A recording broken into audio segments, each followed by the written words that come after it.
Hello, bonjour. Greetings from Montreal. I hope you're all doing well. I'm kind of resting in a hotel room. It's been a bit of a grind. I left the U.S. on Saturday. I did a work day Monday, Tuesday in Ontario, and then had to fly out Wednesday night in between snowstorms to be here. I'm sorry, no, Tuesday night. I flew out Tuesday night to do work Wednesday, Thursday, and day's sort of like a day off. And I don't really have much to do. Normally, I would try to go to like a museum or something, take a lot of pictures for my wife and my kid. My kid really enjoys that, but there's still like let me look at the window. There's still about a foot of snow on the ground, and it is absurdly cold and windy here right now. Locals don't seem like it's that bad, but for me, at least, I'm not used to it. I'm miserable. I'm feeling every single injury I've ever had. So I'm kind of just chilling and relaxing, trying to ignore emails. That's the other fun thing. I'm getting emails and stuff from people asking for, it's just not like customers, but like coworkers. And I keep telling my boss, like, hey, stop contacting me because I got to wake up at like 2 o'clock in the morning. So it's not like I'm just, I have to kind of flip my sleep so that I can make my flights because I got to return a rental car. I got to drive all the way across from north to south, the island of Montreal. Hopefully, traffic's not going to be too bad, but I'm also hoping that I'm really hoping that there's not more snow or anything. So I lost like I got done with the work and I spent like 2 hours trying to get my stupid rental car out of the snow. I kind of got packed in by a snowplow, and thankfully this local guy, he was just like he started talking to me in French, like, "Hey, are you stuck?" And I'm like, "Yeah." Like, I'm sorry, I'm not used to driving in this much snow. And then he's like, oh, okay, let me help you. So he drove me out, and then he was asking me where I was from. And I said, because we're talking in French, I was like, oh, I'm from the States. Okay. He goes, yeah. I'm like, or I said something like, because I guessed correctly. I basically said, like, oh, are you from Mali? And he was like, oh, yeah, yeah, yeah, yeah. How could you tell? And I was like, oh, I've done work in Mali. No offense, I kind of recognize your accent. He started laughing. And he's like, well, I could definitely tell you're not a native French speaker. And of course, I started laughing. The guy was I mean, I would have been still stuck trying to get the snow out. I'm just not good at, I fully admit, I'm not good at driving. I'm okay with driving once I'm moving. But like in this situation, like I was just packed into this, it was like a block of ice that went all the way up the car doors. And he just skillfully got it out in like no time. So I feel I wanted to buy him lunch or I'm sorry dinner or something, but like he's like no, I gotta get home to my wife and my kids, and I was like okay, thank you, thank you, thank you. I'd probably still be out there trying to get my stupid car out. I mean, it's amazing when you watch somebody that really knows what they're doing, and it's just like he just backed up forward, backed up forward, backed up forward, and then he was out. And I'm like, holy crap, how the flip did he do that? Because I had a snow shovel. I was trying everything like to get out, and I just couldn't. I was like, shit, am I gonna have to get a tow? No, apparently I just got to get a guy from Mali, a desert country. When you really stop and think about it, it's amazing. It's also kind of funny to me how like everyone's talking about the United States taking over Canada as the 51st state. I don't understand how people on the right would necessarily agree with that. Because like if you're in like Vancouver and all, you're better off being able to speak Cantonese than English. If you're in Toronto, it's basically like little mini Punjabi, kind of like I see more Sikhs in Toronto than I see when I'm in like northeast, or I'm sorry, northwest India or wherever. I'm tired. I can't remember where the Punjab area is. I want to say it's in the northwest. Yeah, it's got to be in the northwest. Um, it's like crazy. Like my flight from Toronto to Montreal was miserable. But and that's just because there was delays and stuff. We were sitting on the tarmac for longer than the goddamn flight was going to take. But like you're on that plane and you feel like you're on a bus in like northwest India. Like that's what it feels like. So and then even here when in Quebec, right?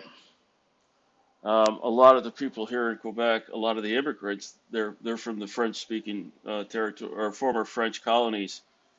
So it's like it's not unusual to see an African speak fluent French and all, and they're working here, you know. So it's one of those things. I think a lot of Americans have this romanticized idea that all of Canada is basically the cast of Kids in the Hall or Trailer Park Boys, and it's like no, there's a shitload of minorities here. And if you absorb all of them, they're going to be allowed to move into your neighborhood and stuff. And I have a feeling that these folks won't like that kind of thing. I don't know. None of it makes any fucking sense to me. Like for example, the oil and gas company I was working for up here, they provide something like 90% of all of Vermont, New Hampshire's natural gas and electricity. Well, that's gone to shit because of the tariffs. I'm laughing just because it's a prime example of how fucking retarded we are as a country. It's so stupid. And it's sort of the reason why I don't talk to people about 9/11 as an engineer, because it's annoying where you just have some moron that thinks, oh yeah, I know more than you, despite your degrees and training and expertise. It's the same thing. I don't try to explain to people like just how difficult it is to make a car. So it's not as simple as, oh, well, we're just going to bring all these jobs back to the States and everything's going to work. No, that's not really how it works. And it's going to be very painful.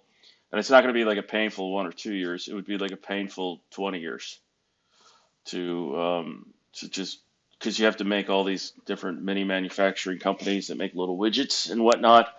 And you have to have the whole supply chain set up. And like major corporations and stuff, they don't like disruptions like this because it's a cascading effect. But that's not something you can easily put out in a tweet, so nobody cares.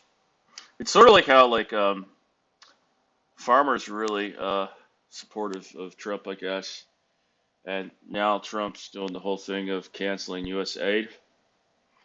The largest single purchaser of U.S. food products in the world was the U.S. government to ship it overseas in the way of U.S. food aid.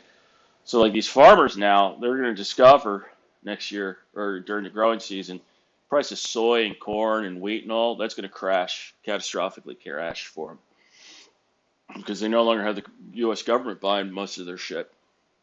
So that's going to be a problem.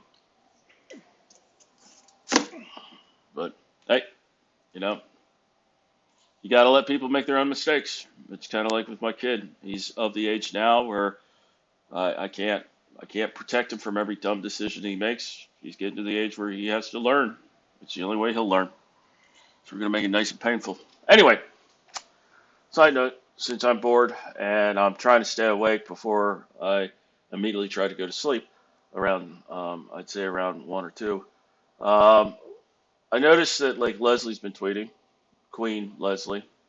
She's always interesting to read. I enjoy her. I have to ask something, and I don't mean to sound stupid, and I could be really, really, really stupid. But where was it? Does Leslie actually have a son? Am I just stupid? I okay. This is what I'm thinking right now. I believe that big.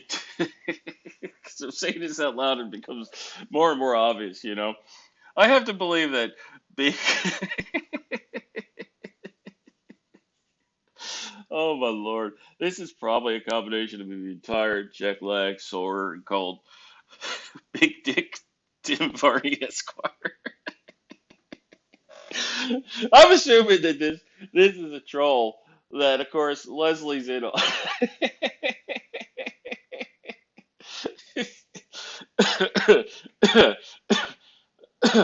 Oh my lord.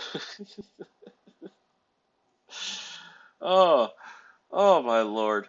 Um, it's just, it's just, on one hand, on one hand, I can totally see this as a troll, and it's kind of the brilliance of. Okay, this has to be a troll. Love you, Keys Keys. it, it's funny, of course, because it's also funny the interaction, but it's a prime example of what I love about Leslie. She could totally take a joke, totally take a joke, and she could take a joke and run with it. Uh,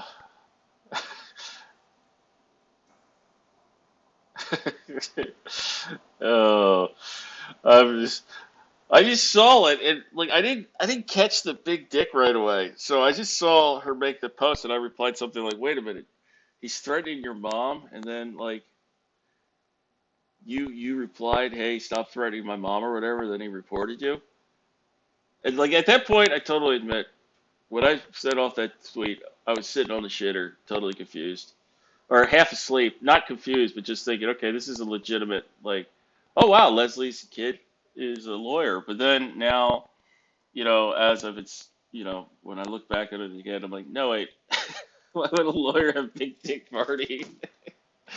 Oh my lord, I'm so immature. I apologize. I apologize. I just, this is the kind of goofy stuff that I miss, that I love about the old internet, like just funny stuff. I will say this, even with her son not being real, if Patrick is ever dumb enough to sue Leslie, I mean, she's going to get a war chest so damn fast. Because it's, first of all, I believe all the O&A trolls would start dumping in money anonymously. I know I would, and I'm not an O&A person. I would. I would put in money anonymously for Leslie. I also think that there's plenty of people, like the normies, that have run into Pat where Pat has lashed out and they would definitely put in. I also believe like Pat would start making the round among podcasters again. Like what is it, cease or what is it, blocked and reported and stuff.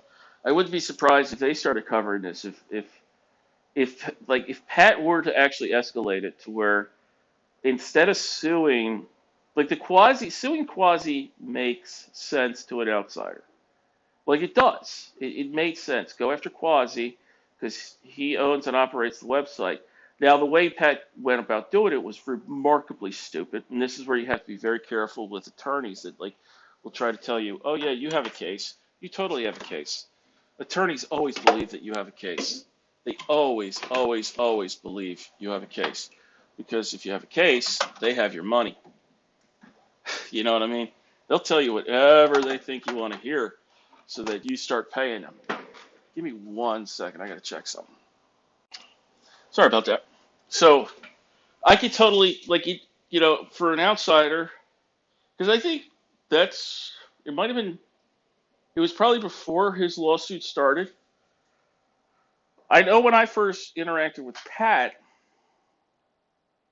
like, I kind of ignored a lot of the comments that these random accounts were commenting me because, it's stuff that that I find objectionable and so on, like the names and stuff that I don't necessarily want to be associated with. Like I don't block accounts, but I will mute accounts, so I just don't see it out of sight, out of mind kind of thing. But with Pat, like, I think people could take his side on the lawsuit. It's kind of like when he's in front of when he went on the news. What is it, NBC Nightly News or whatever, where they do that quickie little 5 or 10 minute blurb. Um, I remember my wife didn't put two and two together. I'm like, no, that's the guy that I follow online. She's like, the author? I was like, yeah, that's him. She's like, and you harass him? I was like, no, no, I don't harass him. I just follow his antics or whatever. And so like, I gave her like, she went onto her phone and she just started looking at her tweets and stuff. And like, she saw how he was arguing with like his toilet or something. She's like, my God, what is wrong with him? I was like, I don't know, but he does this for days upon end. But like my wife, like any kind of normal person, saw that, that NBC Nightly News with me, and it makes sense. You feel for Pat the way they kind of presented it, and so on. But like if Pat ends up suing Leslie, there's no possible way to where anybody covering the story could make it look like Pat is justified in trying to destroy this woman for any reason. Like nothing Leslie ever says or does is in any way, shape, or form actionable by Pat to try to sue her for like defamation or anything like that. And again, all Pat has to do is just ignore her and it goes away. It's the same thing with me, where like Pat is like my candy man. Every once in a while I get bored and I just go to the bathroom mirror and I say, Candyman, Candyman, Candyman. And then he shows up and puts a hook through my chest kind of thing. Same thing with Pat. Every once in a while I just do a tweet and I add him. And I'm blocked by him, so he should never see this. He should never ever see this. And I just do that, and then Pat just appears to enjoy prison me child, like the Candyman. Um, it's just it's just funny to me because like Leslie is I align more with Leslie when it comes to politics and so on. I think that's pretty apparent. I don't necessarily agree with most politics of people that are online post stuff all the time. I would argue it's the same way like the way I am mentally, where I unnerve people. I know that because of my issues. So like I'm not used to like just putting everything out there and then just arguing with people because I don't see the point in that. I also tend to lose focus on things that are not directly important to me, directly to my life kind of thing. And I don't know where I was going with this. But like it, it kind of shows how like Pat is. Now I'm remembering what I was going to say. Pat is like a unifying. He's a unifying kind of thing where like somebody like Leslie, who you would think I could be wrong in this because I don't go to the website, but I'm assuming the O&A they tend to lean way more towards the right. I wouldn't say necessarily way more, but more towards the right. A lot more free and open with with what I would deem to be offensive language. Again, I don't care if you use it. I'm just never going to use it. And if I'm at like my son's soccer game and you're going to start using that language, I'm going to tell you to stop. And if you don't, I'm going to make you stop, kind of thing, because I don't believe children stuff should be exposed to that. But like, it's very very humorous to me how Pat could just bring together people from across the spectrum. Like I remember when Dan interviewed Leslie on his podcast. Now these are two people that political spectrum wise, background wise, and so on, completely different. You got a guy from the East Coast, a woman from the West Coast. You got a sales guy, aka completely amoral. that's that's my engineering bias, field engineer bias coming in. Talking to like a literary agent, completely different worlds, completely different political stance, different genders, different perspectives. Literally, the only thing that unites them is they've really pissed off Pat, and Pat will not let it go. It's fascinating, It's like Pat is almost like 9/11. 9/11 united all of America. Like so when Pat tweets, it's like every day it's like three planes hitting the Twin Towers, and Americans are going to come together united just to kind of poke at Pat and see if it keeps happening. It's amazing.